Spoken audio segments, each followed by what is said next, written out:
লেখিকা প্রতীতি চৌধুরীর টক ঝাল মিষ্টি শাড়ি কুর্তি জিন্স সব আলাদা আলাদা করে সাজিয়ে রাখছিল পৌলমী। আজ থেকে ও একা এত বড় ওয়ার্ড্রোবটার মালকিন ভেবেই মনটা ওর খুশি খুশি লাগছে। একবার আর চোখে তাকিয়ে দেখলো সাগনিককে। বিছানায় আধশোয়া হয়ে মোবাইল নিয়ে কি সব খুটখাট করছে বেচারা। ওকে দেখে খুব হাসিও পাচ্ছে পৌলমীর। কাল দিদিভাই এমন বকুনি দিয়ে গেছে, ভয়ে ভয়ে পৌলমীকে ওর নিজের ওয়ার্ড্রোবটা ছেড়ে দিয়েছে। অবশ্য পৌলমীর এতে দোষের তো কিছু নেই। ও এখন মিস্টার সাগনিক রায়ের অর্ধাঙ্গিনী, তাই সাগনিকের সব জিনিসেই ওর অধিকার আছে। দিদিভাই তো ওকে শিখিয়ে দিয়ে গেছে, অধিকার কেউ ছেড়ে দেয় না, প্রয়োজনে আদায় করে নিতে হয়।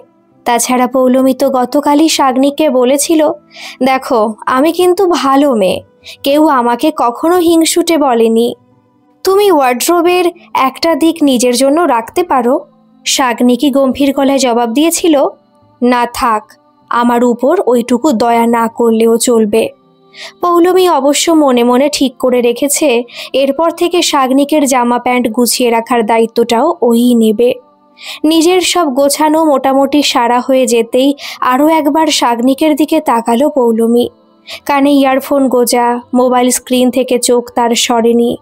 ঠোঁট ফুলিয়ে পৌলমী নিজেকে ওয়ার্ড্রোবের বড় আয়নাটাতে দেখল। পাড়ার সকলে ওকে বলতো কি মিষ্টি দেখতে। বড় বেশি বিয়ের সময়ও বলেছিল, আমাদের পলিকে তো জামাই চোখে হারাবে। স্কুলে পড়ার সময়ে পাপাইদা কতবার ওকে প্রেমপত্র লিখেছে, আর কলেজে গিয়ে তো আকাশ, অনুরাগ, সৌমাল্যদার থেকে কতবার প্রপোজাল পেয়েছে। অভিমানে চোখ দুটো ভারী হয়ে আসছিল।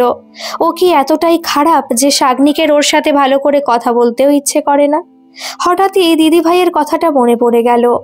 দিদিভাই তো সাগনিকের সামনেই ওকে বলেছিল, কাঁদবি না পলি, ও ভীষণ শয়তান, ওর প্রাণে দয়ামায়া কিচ্ছু নেই, তুই কাঁদলে দেখবি আরো বেশি করে তোকে কাঁদাবে। সাগনিককে বিয়ে করার পর পৌলমী অন্তত একজনকে আরো বেশি নিজের করে পেয়েছে, সে হলো সুলগ্না মানে দিদিভাই। সাগনিকের দিদি হলেও পৌলমীর মনে হয় দিদিভাই ওরই বেশি আপন। বিয়ের আগে যখন কথাবার্তা হয়েছিল তখন সুলগ্নাকে দেখে তো পৌলমীও ভেবেছিল ওনার ভাই মানে ওনার মতোই মিষ্টি মিশুকে স্বভাবের। তখন কি আর বুঝেছিল মিস্টার সাগনিক রায় আসতো একটা গম্ভীর গম্বুজ। আয়নার সামনে থেকে সরে পৌলমী বিছানার অন্য পাশে গিয়ে উকি দিল সাগনিকের মোবাইল স্ক্রিনে। রেড কালারের নি লেন্থ ওয়ান পিস পরে একটা মেয়ে গান গাইছে। গানটা শুনতে না পেলেও পৌলমী মেয়েটাকে ভালো করে দেখল। স্লিম, ফিট, সুন্দরী, মডার্ন যে কোনো বিশেষণই গায়িকার সাথে সহজে যোগ করে দেওয়া যায়। সাগনিকের ফোনে কেউ উকি মারছে বুঝতে পেরেই ও ধর্মর করে উঠে বসলো বিছানাতে। তারপর পৌলমীকে দেখতে পেয়েই রাগে ওর চোখ দুটো বড় বড় হয়ে গেল। ইয়ারফোনটা কান থেকে খুলে জোরে ধমক দিল, তোমাকে না সেদিন বললাম আমার ফোনে একদম হাত দেবে না, তারপরেও তুমি, এত সাহস তোমার? পৌলমী নিরীহ গলায় বলল, বাহ রে, হাত কোথায় দিলাম, শুধু তো দেখছিলাম। সাগনিকের মাথাটা আরো বেশি গরম হয়ে গেল।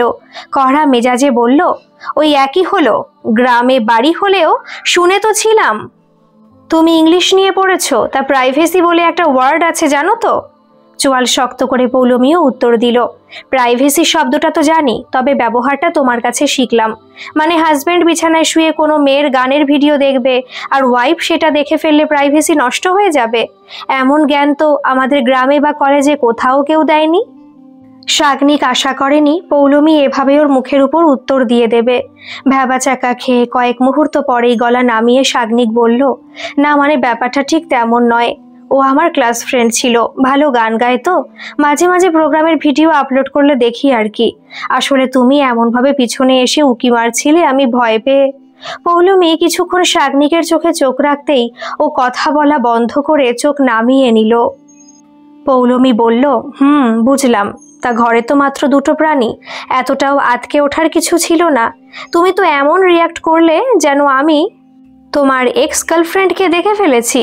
মনে মনে একটা ঢোক গিলল সাগনিক। পৌলমীর দিকে চোখ তুলে আর তাকালো না। পৌলমী আবার বলল, ভুল কিছু বললাম? মেয়েটা কিন্তু দেখতে সুন্দরী। সাগনিক বিষয়টা এড়িয়ে যাবার জন্যই বিছানা থেকে নেমে স্টাডি রুমের দিকে চলে গেল। পৌলমীও এত সহজে পিছু ছাড়ার মেয়ে নয়।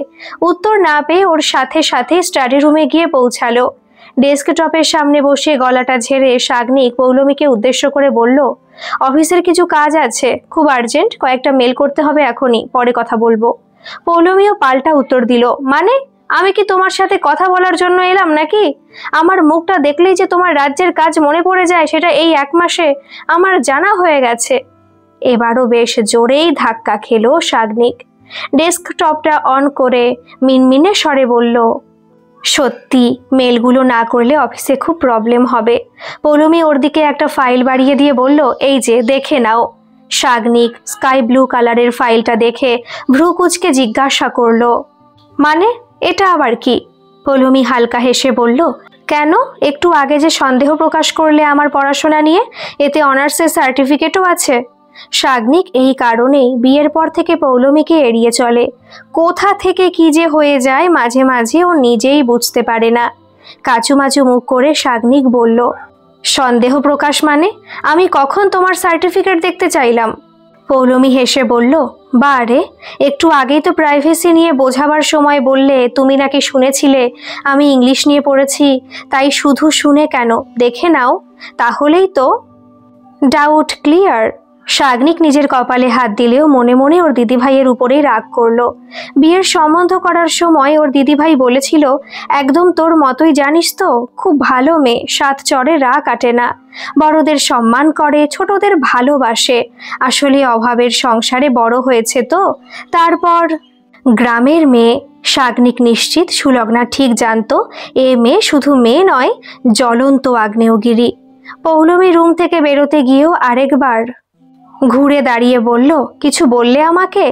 দীর্ঘ নিঃশ্বাস ফেলে সাগ্নিক মনে মনে বলল, আমি আর কি বলবো, সব তো তুমিই বলে গেলে। মুখে অবশ্য শব্দ ব্যয় করার ভুল করলো না সাগ্নিক, শুধু দুদিকে ঘাড় নেড়ে না বলল। কে যেন ওকে শিখিয়েছিল বোবার কোনো শত্রু নেই। প্রায় 15 দিনের সিমলা, কুলু, মানালি ট্যুর সেরে শচীন আজ অনেক দিন পর অফিস এসেছে। সাগ্নিক ওর নিজের কেবিনেই কাজ করছিল। শচীন পিছন থেকে পিঠ চাপড়ে বলল, কেমন আছিস ভাই, বউ কেমন আছে? দিন কেমন কাটছে বল? সাগ্নিক ওকে পেয়েই রাগ দেখিয়ে বলল, শালা, নিজে ডুবেছিলি, আমার ভালোটা সহ্য হচ্ছিল না বল, দিদি ভাইয়ের সাথে মিলে আমার ব্যান্ড বাজাতেই হলো। শচীন হাসতে হাসতে বলল, কেন রে, কি হলো? তোকে তো বললাম চল ঘুরে আসবি, তোর ফার্স্ট অ্যান্ড আমার সেকেন্ড হানিমুন একসাথেই হয়ে যাবে, তুই তো রাজি হলি না। সাগ্নিক গলার স্বরটা নামিয়ে বলল, তুই তো সব জানিস, রুচিকার জায়গাটা আমি কোনোদিনই পৌলমীকে দিতে পারবো না, রুচির মতো আবেগ উচ্ছ্বাস। সাগ্নিকের কথাটা শেষ হবার আগে শচীন বিরক্ত হয়ে বলল, তুই এখনো রুচিরাকে নিয়ে পড়ে আছিস? ভাবলাম ফিরে এসে ভালো কিছু শুনবো। আরে পৌলমী তোর লিগ্যাল ওয়াইফ, আর কতদিন ওসব অতীত আঁকড়ে পড়ে থাকবি? এবার তো মুভ কর ভাই। সাগ্নিক নির্লিপ্ত স্বরে বলল, বলাটা সহজ, রুচি তো শুধু আমার ফ্রেন্ড ছিল না, মন প্রাণ দিয়ে ওকে ভালোবাসতাম। ছোটবেলায় বাবা মাকে হারিয়েছিলাম, দিদি ভাইয়ের বিয়ে হয়ে যাওয়ার পর রুচি ছাড়া আমার জীবনে আর দ্বিতীয় কে ছিল বলতে পারিস? নিজের সবটা শেয়ার করেছি ওর সাথে, এত মেমোরি, এত ড্রিম, একসাথে কত ঘুরেছি আমরা, আর নতুন করে কি ঘুরবো? ফ্ল্যাটটাও তো ওর জন্যই কিনেছিলাম, সবকিছু ওর মনের মতো করে সাজিয়েছিলাম, শুধু নিজেকেই পারলাম না। শচীন সাগ্নিকের পাশে চেয়ারটা টেনে নিয়ে বসে ওর কাঁধে হাত রেখে বলল, রুচিকার প্রায়োরিটি যদি অনলি ওর ক্যারিয়ারই হয়, দেন তোর কি করার ছিল? তাছাড়া উপরে ওঠার জন্য যে ওই রকম একজন কম্পোজারের সাথে কম্প্রোমাইজ করে, ছি, আমি হলে তো অনেক আগেই ওসব ঝামেলা বিদায় করতাম। আচ্ছা, তোর মনে হয় ওর মধ্যে প্রেম ভালোবাসা আবেগ বলে কিছু ছিল? তুই মিস্টার বর্মনের বয়সটা ভাব, হি ইজ 50+, রুচিকার সাথে ওর রিলেশনটা যে কি সবাই সবটা জানে সেটা। আরে ওরকম ডিল দেখবি 2 বছর পর রুচিকা আবার অন্য কারো সাথে করছে। সাগ্নিকের আজও ভালো লাগছিল না রুচিকার সম্পর্কে এসব শুনতে। কোনো এক সময় রুচিকার শরীর মন সবকিছু জুড়ে যে ও একাই ছিল। বছর 3 আগেও ওরা গোয়াতে একসাথে ছুটি কাটিয়ে এসেছিল, তারপরেই সবকিছু কেমন এলোমেলো হয়ে গেল। যেই সাগ্নিককে রুচিকা এতদিন ওর গানের ইন্সপিরেশন বলতো, সেই ওকে সাংঘাতিক এড়িয়ে চলতে লাগলো। স্টেজ শো, রেকর্ডিং এসবের মাঝে সময় দিত না সাগ্নিককে। তারপরে সামনে এলো মিস্টার বর্মনের সাথে উঠতি গায়িকা রুচিকা লাহিড়ির রিলেশনটা। সাগনিক তো শুনে বিশ্বাসই করতে পারেনি, কিন্তু কয়েক মাস পর রুচিকা নিজেও স্বীকার করে নিয়েছিল। সঙ্গে বলেছিল, singing is my passion, my love, my life, আর মিউজিক ইন্ডাস্ট্রিতে লিড করার জন্য বর্মন স্যারকে আমার খুব প্রয়োজন। সেই সময়টা যে কিভাবে কাটিয়ে উঠেছে আজ ভাবলেও সাগনিকের গায়ে কাঁটা দেয়। সুলগ্না সব জানতে পেরে নিজের বাড়ি ঘর ছেড়ে এসে সাগনিকের ফ্ল্যাটেই ছিল বেশ কয়েক মাস। সাগনিক জানে ও হয়তো পাগলই হয়ে যেত দিদিভাই সেদিন সাথে না থাকলে। সুলগ্নাই তো ওকে বারবার জোর করে কাউন্সেলিংয়ে নিয়ে গেছে, সময়ে খাওয়া, অফিস পাঠানো, জোর করে ঘুমোতে বলা, কি করেনি ওর জন্য। সাগনিক জানে ওর দিদি যা করেছে মা বাবা বেঁচে থাকলেও ততটা করতে পারতো না। শুধু সময়ের সাথে সাথে অনেক কিছু স্বাভাবিক হলেও কিছু জখম আজও রয়ে গেছে। হয়তো রুচিকার স্মৃতির সবটুকু ভুলিয়ে ফেলার জন্যই আরও বেশি করে সুলগ্না ওর ভাইয়ের সাথে পৌলমীর বিয়ে দিয়েছে। সাগনিকের বিয়ে করার ইচ্ছে না থাকলেও সুলগ্নার বিরুদ্ধে ও কিছু বলতে পারেনি, কিন্তু রুচিকার জায়গাতে পৌলমীকে বসানো ওর পক্ষে সম্ভব হয়নি। অনেকবার পৌলমীর কাছে আসার চেষ্টা করেও কোথায় যেন আটকে গেছে।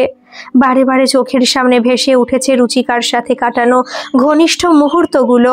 বুঝে উঠতে পারেনি কাকে ঠকাচ্ছে, নিজেকে, রুচিকাকে নাকি পৌলমীকে।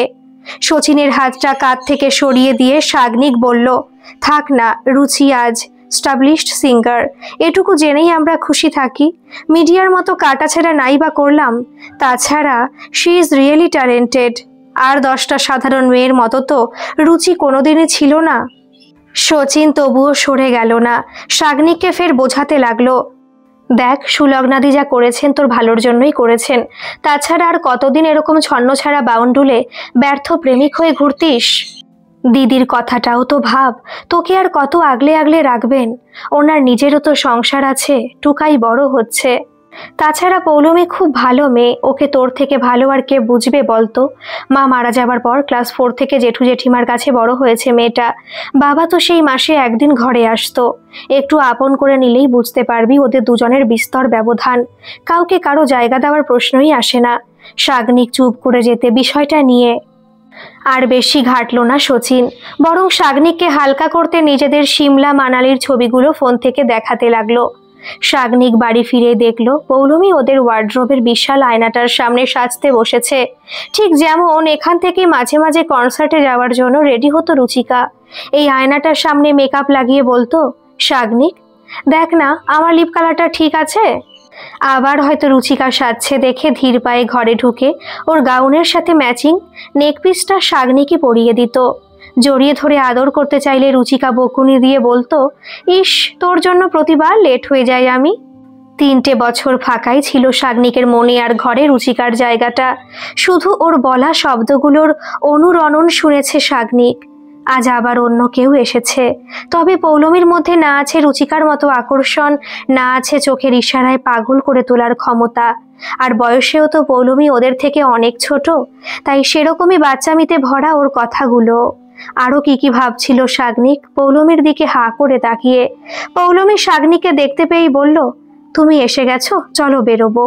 সাগনিক অফিসের ব্যাগটা নামিয়ে টাইটা খুলে রেখে বলল, বেরোবো মানে? কোথায় বেরোবো? এই তো ফিরলাম আমি। পৌলমী বাচ্চা মেয়ের মতো হিহি করে হেসে বলল, দিদিভাই বলেছে এখানেও ফুচকা পাওয়া যায়, আর তুমিও ফুচকা পছন্দ করো, আমাকে নিয়ে যেতে হবে। সাগনিক ভ্রু দুটো কুঁচকে বলল, কি আমি ফুচকা পছন্দ করি? দিদিভাই বলেছে? পৌলমী ঘাড় নেড়ে চোখ পিটপিট করে হ্যাঁ বলতেই সাগনিক ধমক দিয়ে বলল, ইয়ার কি হচ্ছে? আমি সারা দিন কাজ করে টায়ার্ড হয়ে বাড়ি ফিরলাম, তোমাকে ফুচকা খেতে নিয়ে যাব বলে? তাছাড়া আমি ফুচকা খাওয়া অনেকদিন ছেড়ে দিয়েছি। পৌলমী বড় বড় চোখ করে বলল, কেন কেন? সাগনিক বলে উঠল, কারণ স্ট্রিট ফুড রুচি পছন্দ করতো না। পৌলমী সাথে সাথে বলল, কে তোমার গার্লফ্রেন্ড? সাগনিক অস্বস্তিতে পড়ে গেল, মুখ কাচুমাচু করে বলল, না মানে গার্লফ্রেন্ড কেন হবে? আমি অফিসে রুচি জার্নালে পড়েছি। ওটা তো একটা খাবারের জার্নাল, তাতে লেখা আছে street food is not good for health. Poulami সন্দেহ ভরা চোখে আবার প্রশ্ন করল, অফিসে খাবারের জার্নাল আর তাতে স্ট্রিট ফুডের কথাও লেখা আছে? কিন্তু তুমি যে বললে পছন্দ করতো না, কে পছন্দ করতো না? জার্নাল? শাগনিক পৌলমীর চোখে না তাকিয়ে এদিক ওদিক দেখতে দেখতে উত্তর দিল, হ্যাঁ, আমার বন্ধু মানে অফিসের ওই বন্ধু কাম কলিগ সচিন। তুমি তো চেনো, আমাদের বিয়েতে এসেছিল। ওই স্ট্রিট ফুড পছন্দ করে না, তাই ফুচকা আমাকে ছেড়ে দিয়েছে। মানে আমি ছেড়ে দিয়েছি ফুচকাকে। এবার হো হো করে হাসতে লাগলো পৌলমী। শাগনিক কি বলবে আর বুঝে উঠতে পারল না। একটা কথা ঢাকতে গিয়ে আরো বেশি করে সব ওলট পালট হয়ে যাচ্ছে। পৌলমী অনেকক্ষণ পর হাসি থামিয়ে বলল, ফুচকার আর দোষ কি? সে তো টক ঝাল মিষ্টির আবেগে মিশে থাকতে ভালোবাসে। তোমার মতো বেরসিকের সাথে তার ব্রেকআপ হওয়ার তো স্বাভাবিক। শাগনিকের এত রাগ হচ্ছিল না পৌলমীর উপর। নেহাতি দিদি ভাইয়ের আদেশ বলে এরকম একটা মেয়েকে সহ্য করছে। উপায়ন্তর না দেখে শাগনিক বলল, ঠিক আছে ঠিক আছে, আমি ফ্রেশ হয়ে আসছি, তারপর বেরোনো যাবে না হয়।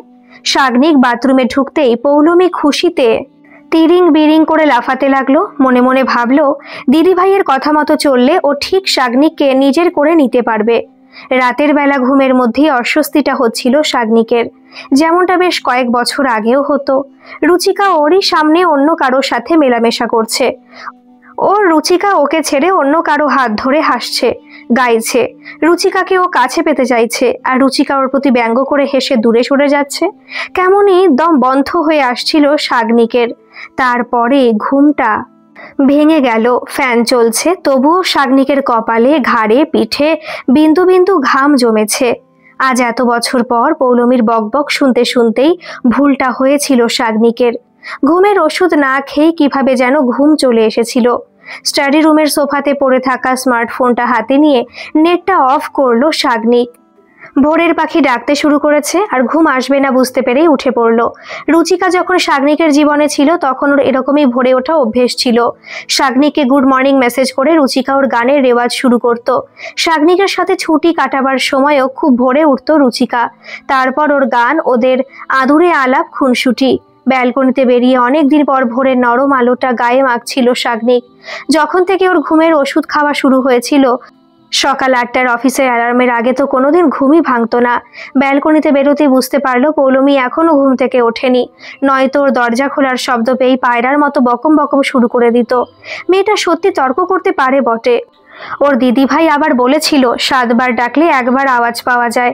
শাগনিক তো যেটুকু জেনেছে, একবার ডাকার আগে 7 বার আওয়াজ পাওয়া যায়। পৌলমীর রুমের দরজাটা আলতো করে খুলে উকি দিল শাগনিক। রাত বাতির সবুজ আলোতেই বোঝা যাচ্ছে ও অঘরে ঘুমোচ্ছে। শাগনিক চোখ ফিরিয়ে নিতে গিয়েও আটকে পড়ল। পৌলমীর মুখের মধ্যে কি যেন একটা আছে, যেটা কোনোদিন ওর রুচিকার মুখেও দেখেনি। শাগনিক মনে মনে ভাবল, এটাই কি সেই মায়া জড়ানো মিষ্টি আবেশ যেটা ওর দিদিভাইয়ের মুখেও আছে, ছোটবেলায় মায়ের মুখেও দেখতো। যেই আবেশের পরশে শত কষ্টের মধ্যেও নতুন করে বেঁচে থাকার অনুভূতি খুঁজে পাওয়া যায়, কোনো আকর্ষণ ছাড়াই, যে মায়াতে নিজেকে সারা জীবন বেঁধে রাখতে ইচ্ছে করে। আরো কিছু ভাববার আগে ঘুমের মধ্যে বিড়বিড় করে পৌলমী বলল, গম্ভীর গম্বুজ নিরস কেজো ভূত, ভালো করেছে ফুচকা তোমাকে ছেড়ে দিয়ে, টক ঝাল মিষ্টি কিচ্ছু জুড়বে না কপালে। শাগনিক হালকা হেসে ব্যালকনিতে বেরিয়ে এলো। সত্যি জীবন কত অদ্ভুত। ও এত বছর ধরে যেই রুচিকার স্বপ্ন দেখে আসছে, সে স্বপ্ন দেখে নাম যশ খ্যাতির। আর পৌলমী, যাকে ও বিয়ের পর 1 মাস ধরে এড়িয়ে চলছে, সেই ওকে স্বপ্নে দেখে কি সব বিড়বিড় করছে। মেয়েটার সত্যি ক্ষমতা আছে, না হলে ওকে রাস্তার ঠেলাগাড়ির সামনে টেনে নিয়ে যেতে পারতো না। সচিন কি তবে ঠিকই বলছে? শাগনিকের এবার সত্যি অতীত থেকে সরে এসে ভবিষ্যতের পথে পা বাড়ানো উচিত। ঠিক যেইভাবে একটা অন্ধকার রাতের শেষে সূর্যের আলো সূচনা করে নতুন একটা দিনের। গুড মর্নিং মিস্টার শাগনিক রায়, আজ এত আর্লি? প্রাক্তনকে মনে পড়ে গেছিল নাকি? দীর্ঘ নিঃশ্বাস ফেললো শাগনিক। একা একা ভাববার অবকাশ যে ওর এই অবধি ছিল, সেটা বুঝিয়ে দিচ্ছে পিছনের বকম বকম। ঘুরে দাঁড়িয়ে একটু হেসে শাগনিক বলল, মর্নিং। পৌলমী বলতে লাগলো, কালকের পর ফুচকার সাথে তোমার আবার প্যাচ আপ হয়ে গেল না তো? আমার তো তাহলে ছুটি হয়ে যাবে ভাই। শাগনিক আর কোনো উত্তর দিল না, চুপচাপ ব্রাশ নিয়ে দাঁতে মাজা ঘষা শুরু করলো। পৌলমী যদিও থামার মেয়ে নয়, একবার শুরু হলেই হয়। ও বলেই যাচ্ছে, এই জানো, আমাদের মাঝি হাটাতে কত শীতের পাখি আসতো এই সময়।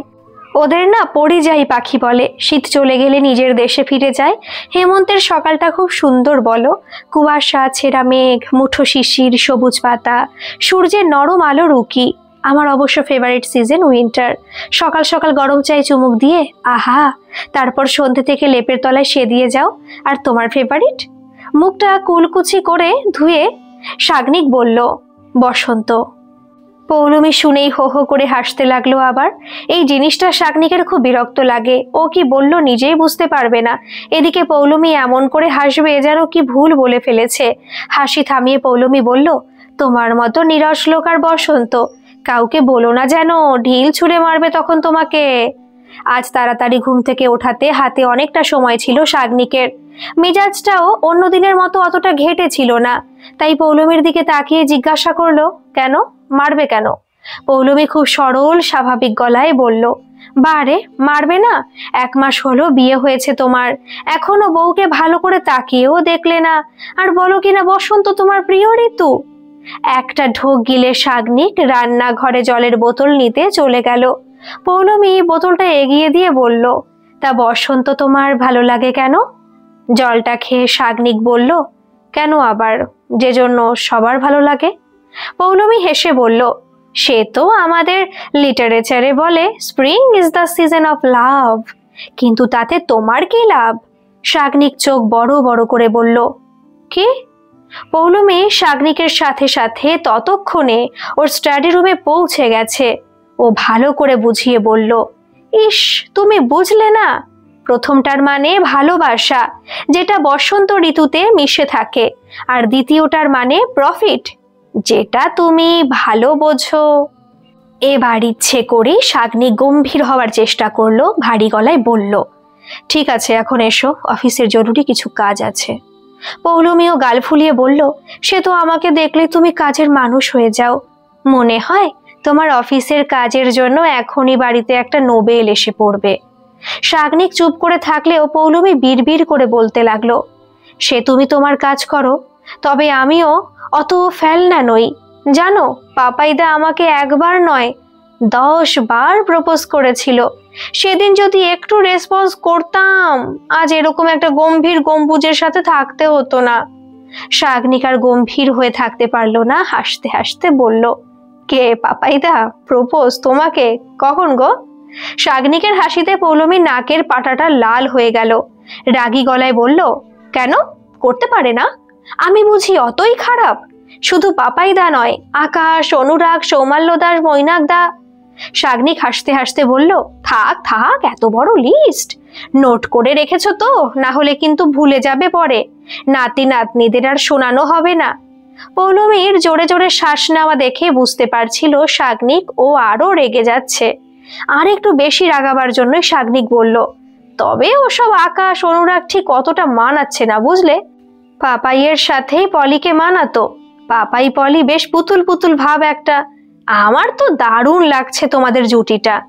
পৌলমী ঠোঁট ফুলিয়ে বড় বড় পা ফেলে রুম থেকে চলে যাওয়ার আগে বলল, আর তোমার সাথে কখনো কথা বলবো না, যাও। 2 দিন বকম বকম না শুনতে পেয়ে শাগনিকের ঘরে ফিরলেই মনে হচ্ছিল কি যেন একটা মিস করছে। লুকিয়ে লুকিয়ে পৌলমী শাগনিককে দেখলেও সামনে গেলেই একদম চুপ। লুকোচুরির খেলাটা অবশ্য শাগনিকেরও মন্দ লাগছিল না। দিদিভাই ঠিকই বলেছিল ওকে, বিয়ে করলে 2000 স্কোয়ার ফিটের ওর স্বপ্নের ফ্ল্যাটটা আবার নতুন হাতে সেজে ওঠার সুযোগ পাবে। পৌলমী ওর ফ্ল্যাটটা কতটা সাজিয়ে তুলেছে সেটাও বুঝতে পারেনি, তবে ওর জীবনের অবশ্যই একটা অন্যরকম ছোঁয়া এসেছে। হ্যাঁ, শচীনের কথাটা সত্যি। রুচিকার পৌলমী, ওদের দুজনের ভাবনার বিস্তর ব্যবধান। ওরা দুজনের সম্পূর্ণ আলাদা, কেউ কারো মতো নয়, কেউ কারো জায়গা নিতেও পারবে না। ওরা যে যার নিজের জায়গাতে অনন্য। সেদিন শাগনিক ঘরে ফিরে শুনতে পেল গুনগুন আওয়াজটা, তোমার দিনের শেষে আমারও রাতের পরে, বকুল গন্ধে মিশে মালতী লতায় ঝরে, সে সোনার পরশে ভোরের শিশিরে শিশিরে। গানটা শাগনিকের খুব চেনা। কতবার যে ঘুম থেকে উঠে রুচিকাকে গাইতে শুনেছে, কিন্তু এই বিকেলে কে গাইছে বুঝে উঠতে পারল না। অস্থির হয়ে গানের আওয়াজটার পিছু করে ব্যালকনিতে গিয়ে দাঁড়ালো। দেখলো পৌলমী জগ নিয়ে টবের কয়েকটা গাছে জল দিতে দিতে গুনগুন করছে। হালকা বকুনি দিয়ে শাগনিক জিজ্ঞাসা করলো, এরকম অবেলায় গুনগুন করছো কেন? প্রথমে চমকে উঠলেও শাগনিকের দিকে তাকিয়ে পরক্ষণেই নিজের মনে আবার গুনগুন করতে লাগলো পৌলমী। শাগনিক ভারী গলায় বলল, গানটা তুমি কোথায় শুনেছ? পৌলমী কাজ করতে করতে হেসে বলল, হ্যাঁ, তোমার ড্রিম গার্লের তো, তাই ভাবলাম আমিও একটু গাইবার চেষ্টা করি, যদি মনে লাগে। আর দেখো তাতে কাজও হলো, ছুটতে ছুটতে চলে এলে। শাগনিকের বুকের ভেতরটা ছ্যাক করে উঠল। তবে কি পৌলমী সব জেনে গেছে? কাঁপা গলায় জিজ্ঞাসা করলো, মানে তুমি রুচিকাকে কিভাবে চিনলে? পৌলমী জলের জগটা নামিয়ে বলল, কেন, সেদিন তো তোমার ফোনেই দেখলাম, তারপর একটু সার্চ করতেই খুঁজে পেয়ে গেলাম। আর হ্যাঁ, তোমার সাথে একই কলেজে পড়েছেও দেখলাম, মানে সত্যি তোমার ক্লাসমেট, ভুল কিছু বলনি। শাগনিক গম্ভীর স্বরে বলল, তুমি আমার উপর গোয়েন্দাগিরি করছিলে? পৌলমী কিছুটা আফসোসের সুরেই বলল, অত সময় নেই আমার, গোয়েন্দাগিরি করেই বা কি হাসিল করে নেব। শাগনিক দেখলো পৌলমীর চোখে মুখে অভিমান ঝরে পড়ছে। এই প্রথমবার শাগনিকের পৌলমীর সাথে আর ঝগড়া করতে ইচ্ছে করছিল না, তাই শান্ত গলায় বলল, সেদিনের জন্য সরি। গাল ফুলিয়ে একই রকম ভাবে পৌলমী বলল, কিসের জন্য? শাগনিক উত্তর দিল, তোমাকে সেদিন পলি আর পাপাইয়ের জুটি নিয়ে রাগিয়েছিলাম বলে। পৌলমী শাগনিকের কথা শুনেও কিছু বলল না, চুপ করে রইল। সন্ধ্যা হয়ে এসেছে, তারই মধ্যে আবছা আলোতে শাগনিক দেখল পৌলমীর ছলছলে চোখ দুটো। একবার ওর ইচ্ছা করলো জড়িয়ে ধরে পৌলমীর সব অভিমান ভাঙিয়ে দিতে, কিন্তু দুই পা এগিয়েও সাহস হলো না। রুচিকাকে তো সবকিছু দিয়ে ভালোবেসেছিল, সে ভালোবাসার মর্যাদা তো রুচিকা দেয়নি। তবে কেউ পৌলমীকেও ভালোবাসতে শুরু করেছে, কিন্তু পৌলমীও যদি সেই ভালোবাসার মর্যাদা না দেয়। শাগনিক কিছু বলার চেষ্টা করতেই আজ পৌলমী প্রথমবার শাগনিকের মতো করে বলল, আমার অনেক কাজ আছে, এখন পরে কথা হবে।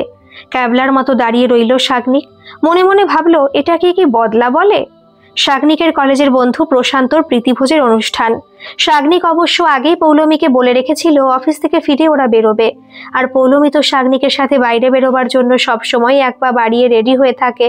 তবে বিয়ে বাড়ির এসেই শাগনিক বুঝতে পারল ও আজ কি ভীষণ অস্বস্তিতে পড়তে চলেছে। প্রশান্ত যে সিঙ্গার রুচিকাকে অনুষ্ঠানে নিমন্ত্রণ করেছে সেটার আন্দাজ শাগনিকের ছিল না। তাছাড়া নিমন্ত্রণ করলেও যে রুচিকা লাহিড়ির মতো গানের শিল্পী সাধারণ কোনো বন্ধুর নিমন্ত্রণ রক্ষা করতে আসতে পারে, সেটাও শাগনিক কল্পনা করেনি। শাগনিকের মনে হলো রুচিকা ইচ্ছা করে ওর সাথে দেখা করবে বলে আজকের পার্টিটা অ্যাটেন্ড করেছে। রুচিকার সাথে সামনাসামনি সাক্ষাৎটা শত চেষ্টাতেও শাগনিক এড়াতে পারল না। রুচিকায় হাত বাড়িয়ে দিয়ে বলল, কেমন আছিস শাগনিক? বিয়েতে তো আমাকে ইনভাইটও করলি না। দেখ, প্রশান্ত অ্যাটলিস্ট ইনভিটেশনে পাঠিয়েছিল, তাই তোদের সবার সাথে দেখা হলো। শাগনিক দেখলো রুচিকা নেভি ব্লু কালারের একটা ওয়ান পিস পরে এসেছে। গলাতে পরা পার্লসের নেক পিসটা খুব সম্ভবত শাগনিকই বোধহয় কখনো কিনে দিয়েছে। কাপা হাতে রুচিকার সাথে হাত মিলিয়ে শাগনিক একটা ঢোক গিলে বলল, আসলে হঠাৎ করে দিদিভাই সব ঠিক করে দিল, ফ্রেন্ড সার্কেলের কাউকে তেমন জানাবার সুযোগ হয়নি। শাগনিকের পাশে মেরুন রঙের একটা শাড়ি পরে দাঁড়িয়েছিল পৌলমী। রুচিকা পৌলমীর দিকে তাকিয়ে বলল, এটা তোর বউ না? ভীষণ মিষ্টি, কিন্তু একদম তোর মতো। পৌলমীর বয়স কম, অনভিজ্ঞ হলেও রুচিকার কথা বলা, চোখ নাড়ার ইশারা, ওর দিকে ছুড়ে দেওয়া বিদ্রুপ দৃষ্টি কিছুই ওর নজর এড়ালো না। শাগনিক ঘাড় নেড়ে বলল, হ্যাঁ, ও পৌলমী, দিদিভাই পছন্দ করে নিয়ে এসেছে। রুচিকার সাথে সাথে হেয়ালি করে প্রশ্নটা ছুড়ে দিল, কেন, তোর বুঝি পছন্দ নয়? শাগনিক ভালোই বুঝতে পারল পৌলমীর চোখের পাতা দুটো ভারী হয়ে আসছে। শাগনিক হেসে ওর কথাটা এড়িয়ে গিয়ে বলল, আচ্ছা চল, আমরা ওদিকটাতে গিয়ে বসছি, তোরা এনজয় কর। রুচিকা অবশ্য শাগনিককে যেতে দিল না, তার আগেই বলল, সে কি রে, তোর বউ কি একটা দিনও পুরনো বন্ধুদের সাথে আড্ডা মারার পারমিশন দেবে না? আরে ফ্ল্যাটে তো শুধু দুজনেই থাকিস, সারাদিনে রোম্যান্স করিস, আজ একটা দিন না হয় বন্ধুদের জন্য। শাগনিকও বুঝতে পারছিল না আজ এত বছর পর রুচিকার এরকম ব্যবহারের কারণ। রুচিকার সাথে সৈকত, নীলিমা, অর্ক, সুপ্রভ, মৌ, ওদের গ্রুপের অনেকেই আছে।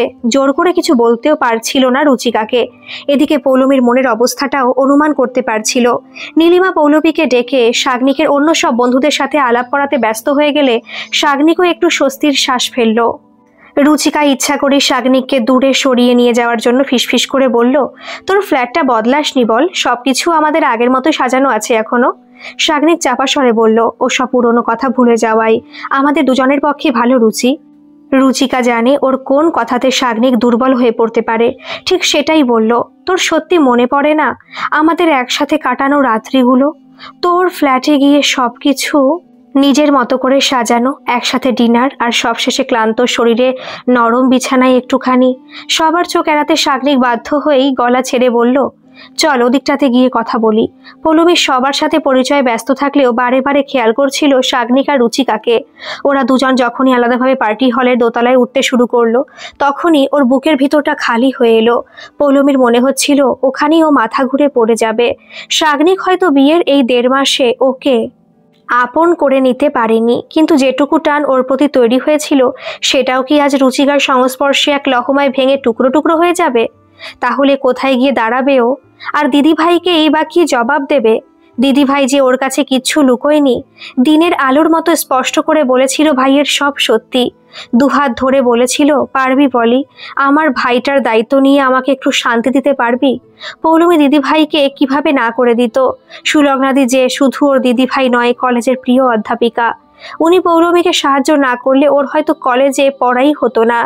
জেঠু জেঠিমা যখন পৌলমীর বিয়ের জন্য হন্যে হয়ে পাত্র খুঁজছিল, মুদি দোকানের কর্মচারীও যখন যৌতুক হিসেবে 1 লাখের দাবি করছিল, তখন সুলগ্নাদি ওদের বাড়িতে এসে হাজির হয় নিজের ইঞ্জিনিয়ার ভাইয়ের সম্বন্ধ নিয়ে।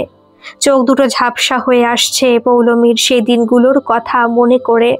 সুলগ্না ম্যাম যে পৌলমীকে নিজের বোন নয়, মেয়ের মতো স্নেহ করতেন। ভিড় থেকে বেরিয়ে পার্টি হলের দোতলার সিঁড়িতে এক পা করে উঠতে লাগলো পৌলমী। উপরে গিয়ে কি দেখতে হতে পারে সেটা ভেবেই ওর বুকটা দুরু দুরু কাঁপছে। মনে পড়ছে কিভাবে দিদিভাই ওর হাত ধরে বলেছিল, পলি, ও ছাড়া আমার আর কেউ নেই রে। ফার্স্ট ইয়ারে পড়ার সময় মা বাবা দুজনেই প্লেন ক্রাশে মারা গেছিলেন। সাগ্নিক তখন 5-এ পড়ে। ছোট্ট ভাইটাকে ছেলের মতো করে বড় করেছি। ওর এরকম অবস্থা দিদি হয়ে কি করে মেনে নি বলতো? পৌলমী জিজ্ঞাসা করেছিল, ম্যাম আমি যদি না পারি? সুলগ্না বলেছিল, ম্যাম নয়, দিদি ভাই বলবি। ভাইও আমাকে দিদি ভাই বলেই ডাকে। আমার বিশ্বাস আছে তুই নিশ্চয়ই ওকে তোর ভালোবাসা দিয়ে আপন করে নিতে পারবি। পৌলমী যে সেদিনই সুলগ্নাকে দেখে বুঝেছিল ননদ মানে ভাইয়ের সংসারে আগুন ধরিয়ে সংসার ভাঙার নাম নয়, ননদ মানে ভাইয়ের জীবন জোড়া দেওয়ার নামও হয়। ভাই ফোঁটা দিয়ে সব দিদি নিজের দায়িত্ব ভাইয়ের ঘাড়ে চাপিয়ে দেয় না, বরং সুলগ্নার মতো দিদিরা ভ্রাতৃদ্বিতীয়াতে ভাইয়ের জীবন গড়ে দেওয়ারই অঙ্গীকার নেয়। সুলগ্নাদি ওকে শিখিয়েছে অধিকার কেউ কারো জন্য ছেড়ে দেয় না, প্রয়োজনে নিজের অধিকার নিজেকেই বুঝে নিতে হয়। ওকে যে আজ পারতেই হবে। সে সিঁড়িটা উঠে ডান দিকে ঘুরে বারান্দার অন্য প্রান্তে রুচিকাকে সাগ্নিকের হাত ধরে ঘনিষ্ঠভাবে দাঁড়িয়ে কিছু বলতে দেখতে পেল পৌলমী। কয়েক সেকেন্ড ওদের দিকে তাকিয়ে থেকেই পৌলমী গলা ঝেড়ে বলল, রুচিকাদি, পুরনো বন্ধুদের সাথে আড্ডা দিতে গেলে কিন্তু নিচে গিয়ে সবার সাথে বসতে হবে। এভাবে একান্তে যেটা হয় সেটার নাম আড্ডা নয়, বরং অন্য কিছু। সাগ্নিকও কেঁপে উঠেছে পৌলমীকে দেখে। ওর এরকম কথা শুনে ও কল্পনাও করেনি এইভাবে পৌলমী ওদের পিছু নিয়ে এখানে পৌঁছে যেতে পারে। রাগে আর বিরক্তিতে রুচিকার চোখ দুটো জ্বলছিল। সাগ্নিকের হাতটা ছেড়ে ও পৌলমীর কাছে এগিয়ে এসে বলল, আমি কিন্তু সাগ্নিককে অনেক আগের থেকে চিনি। পৌলমী, তোমার অনেক আগের থেকে, অনেক বেশি, অনেক কাছের থেকে। সাগ্নিক একবার থামাবার চেষ্টা করলো রুচিকাকে। ও অবশ্য তাতে থামলো না, উল্টে আরো জোর গলায় বলল, এই 1 মাসে কতটা পেয়েছো ওকে? এমন কি দিয়ে ফেলেছো যেটা রুচিকা লাহিড়ী এত বছরে সাগ্নিককে দিতে পারেনি? সাগ্নিক এখন আমার কাছেই থাকবে, নিচে যাবে না। সাগ্নিকেরও খুব অবাক লাগলো যে পৌলমীর সামান্য দুটো কথাতেই চোখে জল বেরিয়ে আসতো। সে আজ এতগুলো কথা শুনে রুচিকার চোখে চোখ রেখে হাসছে। দৃঢ় গলায় পৌলমী বলল, 1 মাস, 1 বছর বা 1 যুগের বিষয় তো নয় রুচিকাদি। আমি সাগ্নিকের স্ত্রী, আর যে জায়গা থেকে আমি তোমাকে ওর সাথে দেখছি সেটাকে সমাজে পরকীয়া বলে। রুচিকা থরথর করে কাঁপছিল ওর থেকে অনেক ছোট একটা মেয়ের এরকম স্পর্ধা দেখে। পৌলমী অবশ্য থামলো না। একবার সাগ্নিকের দিকে তাকিয়ে এক নাগাড়ে বলে গেল, এমনকি সাগ্নিক নিজে চাইলেও ওকে এখানে তোমার সাথে থাকতে আমি দেব না। আর সেই অধিকারটা ওর মা সমান দিদিভাই আমাকে দিয়েছে। তারপরে রুচিকার সামনে দিয়ে সাগ্নিকের প্রায় হাত ধরে টেনে নিয়ে গেল পৌলমী। সাগ্নিক হা করে তাকিয়ে দেখতে লাগলো ওর বাচ্চা বাচ্চা বউটাকে। মেয়েরা যে কখন কোন পরিস্থিতিতে কি রূপ ধারণ করে বড় হয়ে ওঠে তার আন্দাজ সাগ্নিকের আজ আরো একবার হলো। সত্যি ওর দিদিভাই আর পৌলমী একই ধাতুতে গড়া, নিজের দায়িত্ব আর অধিকার বুঝে নিতে খুব বেশি সচেতন। প্রশান্তর প্রীতিভোজের অনুষ্ঠান থেকে ফিরে আসার পর পৌলমীর সাথে আর কথা বলতে পারেনি সাগ্নিক। কিছুটা লজ্জায়, কিছুটা ভয়ে, কিছুটা আত্মগ্লানিতে মাথা নিচু করেছিল। পৌলমীও চুপচাপ ছিল। পরের দিন একটু বেলা করেই শাগনিকের ঘুম ভাঙল। চোখ খুলতে দেখলো ওয়ার্ড্রোব খুলে পৌলমী কি সব গোছাতে ব্যস্ত। শুয়ে শুয়ে হিসেবটা করে নিল শাগনিক। তার মানে পৌলমী ওয়ার্ড্রোব থেকে ওর জামা কাপড় বার করে গুছিয়ে নিয়ে চলে যাচ্ছে। আর সেটাই তো স্বাভাবিক। যেভাবে রুচিকা কাল রাত্রে ওর হাত ধরে বুকে মাথা রেখে কাঁদছিল, কোন স্ত্রী এটা দেখেও পড়ে থাকবে? তাছাড়া গত 1.5 মাসে শাগনিকই বা কি করেছে পৌলমীর জন্য? কিন্তু পৌলমী যদি চলে যায়, দিদিভাইকেও কি জবাব দেবে? দিদিভাইকে কি ও সবকিছু আগেই বলে দিয়েছে? তাছাড়া পৌলমী চলে গেলে ওর একঘেয়ে জীবনে যেটুকু বসন্তের হাওয়া এসেছিল সেটুকুও যে চলে যাবে। পৌলমীকেও রুচিকার মতো কিছুতেই জীবন থেকে হারিয়ে যেতে দেবে না। কান্নাটা জমাট হয়ে আসছিল শাগনিকের গলাতে। বিছানা থেকে উঠেই ও পৌলমীকে পিছন থেকে জড়িয়ে ধরে বলতে লাগলো, আমার ভুল হয়ে গেছে পৌলমী, আর হবে না, কখনো হবে না। তোমাকে না বলে কারো সাথে কোথাও যাব না। তুমি প্লিজ আমাকে ছেড়ে যেও না। আমি আবার একা হয়ে যাব, প্লিজ পৌলমী। পৌলমী শাগনিকে ছাড়াবার চেষ্টা করে বলতে লাগলো, আরে কি হচ্ছে এটা? তুমি ছাড়ো আমাকে, ছাড়তে বলছি তো। শাগনিক পৌলমীর কোনো কথাতে কান না দিয়ে একটানা বলতে লাগলো, আগে তুমি বলো যাবে না? সব রেখে দাও ওয়ার্ড্রোবে যেমন ছিল। দিদি ভাই এসব তোমাকে দিয়ে গেছে, এই সব কিছু তোমার পলি। পৌলমী এবার জোর করে শাগনিকের হাত দুটো ছাড়িয়ে বলল, গম্বুজ একটা, সাথে গবেটো। আমার জামা কাপড় না এগুলো, তোমার জামা প্যান্ট গুছিয়ে রাখছিলাম, এই দেখো কি করে রেখেছো, খড়ের গাদার মতো। শাগনিক এতক্ষণে চোখ ঘষে ভালো করে দেখলো ওয়ার্ড্রোবের যে দিকটাও ব্যবহার করে সেদিকটা সাজিয়ে রাখছে পৌলমী। ঠকে গিয়ে করুণ স্বরে শাগনিক বলল, তার মানে তুমি কালকের জন্য রাগ করনি? পৌলমী ওর নিজের স্বভাবসুলভ ভঙ্গিতে বলল, দেখো আমি কিন্তু ভালো মেয়ে, কেউ কখনো আমাকে হিংসুটে বলেনি, তাই ওয়ার্ড্রোবের একদিকটা কিন্তু আমি তোমারই রেখেছি, যেমনভাবে তোমার অতীতের ভালোবাসার উপরে ভাগ বসাতে চাইনি।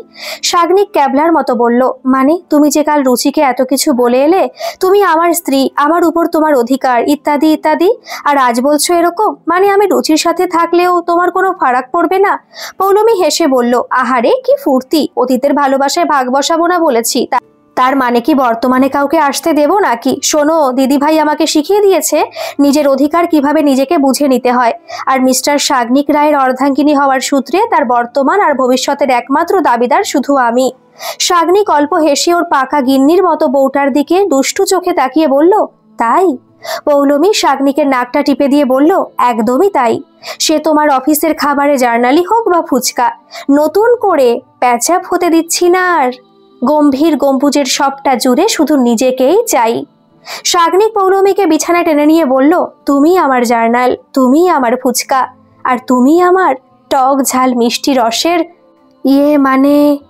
গল্পটা কেমন লাগলো অবশ্যই কমেন্ট করে জানাবেন, আর ভালো লাগলে একটা সাবস্ক্রাইব করে আমার পাশে থাকবেন। ধন্যবাদ।